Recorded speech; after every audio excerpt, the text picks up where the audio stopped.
Olá, sejam bem-vindos para mais um vídeo do Filosofia para Todos. Eu me chamo Poliana Figueiredo e sou acadêmica do curso de Filosofia na Universidade Estadual do Amapá, UEAP. No vídeo de hoje, trarei o tema O Ser Político na visão de Sócrates, Platão e Aristóteles. E este vídeo tem como intuito encurtar e explicar, fazendo diminuir a dificuldade acerca do entendimento das teorias políticas de Sócrates, Platão e Aristóteles, filósofos gregos muito importantes e cobrados no Enem. Sócrates, Platão e Aristóteles, o que é necessário vocês saberem antes de tudo é que o primeiro foi Sócrates, e Sócrates deu inspiração para Platão, que era seu discípulo, em seguida Aristóteles. E ao longo dos vídeos vocês vão entender melhor como cada um pensava, como cada um defendia suas ideias, etc. Sócrates, ele era um filósofo grego, ele foi um divisor na filosofia por justamente estudar o homem, aprofundar o homem, coisa que até então não era conhecido, não era visto, não era estudado. Situando vocês na história da filosofia, antes de começarem os estudos filosóficos e as abordagens e a procura do entendimento filosófico, era o objeto de estudo, entre aspas, era a natureza, os cosmos, como o dia clareava e como a noite vinha, como se dava o verão, o inverno, o outono, coisas externas. E Sócrates muda tudo por justamente dizer: ei, vamos largar um pouco dos cosmos, da natureza e da física e vamos estudar, vamos aprofundar e entender sobre o homem. E por isso ele se destacou. E mudou tudo, porque depois dele vieram os próximos filósofos, Platão, Aristóteles, e que se basearam nas ideias dele e aprofundaram, óbvio. Uma biografia bem rápida de Sócrates é que Sócrates viveu por volta de 470 a 399 a.C. Sócrates era considerado um pregador porque ele saía, disseminava suas ideias, conseguia não, com a disseminação das suas ideias, tinha discípulos e esses discípulos que escreveram as suas ideias, escreveram como era a sua metodologia de discernimento de ideias. Sócrates era simples, filho de uma parteira e de um artesão, mas as suas ideias marcaram a filosofia profundamente. E Sócrates tinha ideias que eram contra a todo o movimento que tinha até então na Grécia. E ele tinha declarado guerra mesmo aos sofistas. Para quem não sabe, os sofistas eram um grupo de pessoas, um grupo de estudiosos, que tinham uma, entre aspas, lábia, tinha um discurso que atraía muitas pessoas. E eles ensinavam essas pessoas, mas em troca eles recebiam. E para Sócrates isso era um absurdo, porque não devia cobrar para ensinar.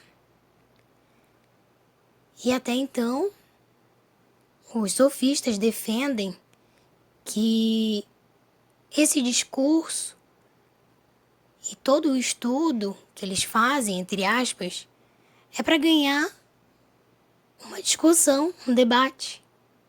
E para Sócrates é totalmente contrário, porque Sócrates tem como ideia estudar a fundo o homem, as suas questões. E ele aborda outros temas também. E ele é muito conceitualista. ele instiga a tua curiosidade. Ele te faz perceber que você não sabe nada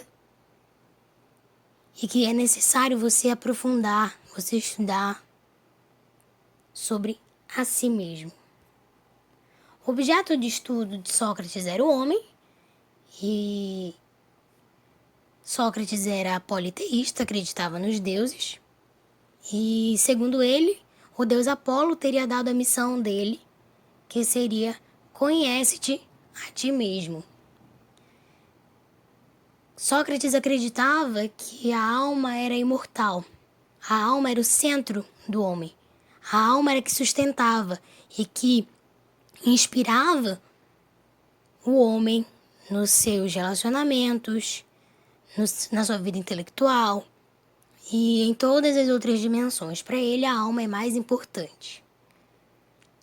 A sua metodologia era o diálogo, que na prova de vocês vai cair o termo dialética, mas significa o termo construção de conhecimento, o caminho que leva ao conhecimento, que é através do diálogo.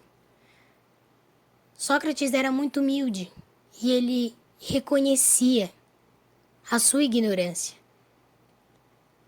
Só sei que nada sei se tornou o clássico das suas citações, e é meme hoje, etc. Mas Sócrates quer dizer o que com essa citação? Que embora ele estude, embora ele seja inteligente, embora ele tenha conhecimento, tudo que ele sabe ainda é pouco, nada. E a metodologia dele é te fazer instigar. Por exemplo, ele me pergunta: o que é amizade? Aí eu respondo: amizade é um laço de duas pessoas que se gostam. E aí ele pergunta: o que é esse laço? Pessoas se gostam, o que isso significa? Até chegar a um ponto que você vai reconhecer que eu realmente não sei. As coisas mais simples não consigo explicar.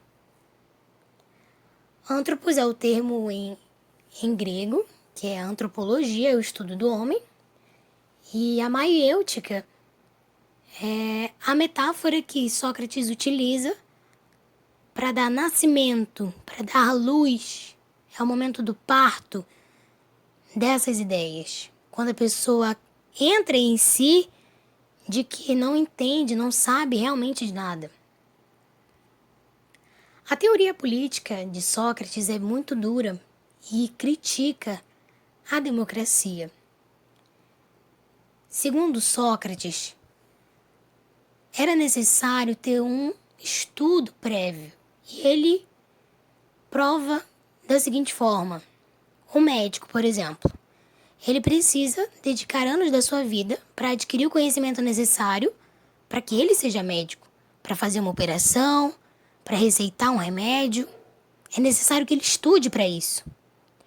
Um professor, é necessário que dedique anos da sua vida a estudar esses conteúdos, aprimorar esses conteúdos para passar para os seus alunos.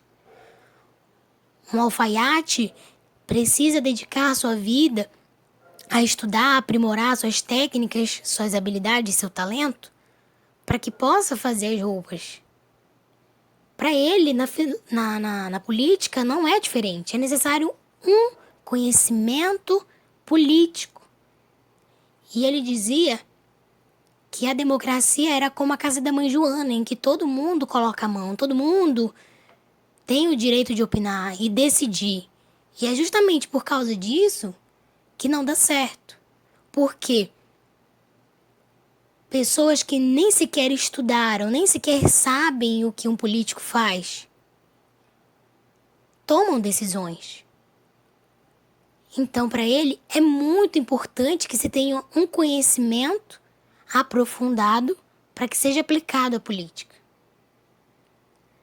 Sócrates, além de ter guerra declarada aos sofistas, ele provocou políticos muito importantes para a época, dentre eles Péricles, que foi um político muito importante e que decidia, discernia e defendia com unhas e dentes a democracia.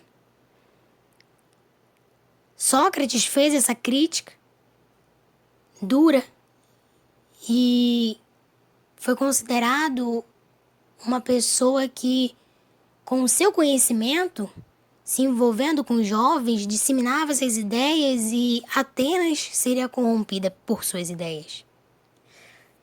Sócrates foi condenado, envenenado, foi morto e as suas ideias permaneceram.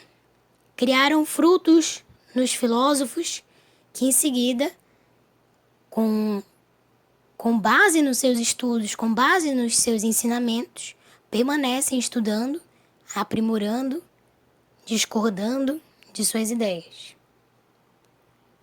Para concluir, tenho uma dica para dar a vocês.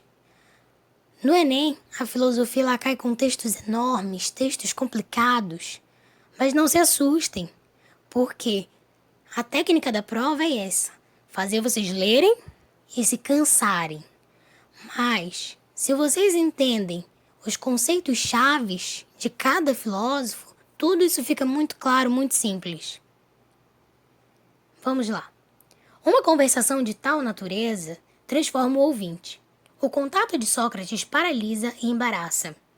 Leva a refletir sobre si mesmo, a imprimir à atenção, uma direção em comum. Os Alcibíades sabem que encontrarão junto dele o maior bem que são capazes, mas fogem porque receiam essa influência poderosa que os leva a se censurarem. Sobretudo esses jovens, muitos quase crianças, que ele tenta imprimir sua orientação. O texto evidencia características do modo de vida socrático, que se baseava na alternativa A, contemplação da tradição mítica; alternativa B, sustentação do método dialético; alternativa C, relativização do saber verdadeiro; alternativa D, valorização da argumentação retórica; alternativa E, investigação dos fundamentos da natureza. De tudo o que nós estudamos, Sócrates tem como método a dialética. Portanto, a alternativa B é a alternativa correta, a sustentação do método dialético. Sócrates foi um defensor da ignorância como princípio básico para o conhecimento. Daí a importância da sua frase "só sei que nada sei". Para ele, é preferível não saber a julgar saber. Sendo assim, Sócrates construiu um método que, através do diálogo, método dialético, as falsas certezas e os preconceitos eram abandonados. O interlocutor assumia sua ignorância. A partir daí, buscava o conhecimento verdadeiro. Eu me despeço por aqui, agradeço a atenção. Nos próximos vídeos abordarei sobre Platão e Aristóteles e as suas teorias políticas. Tchau!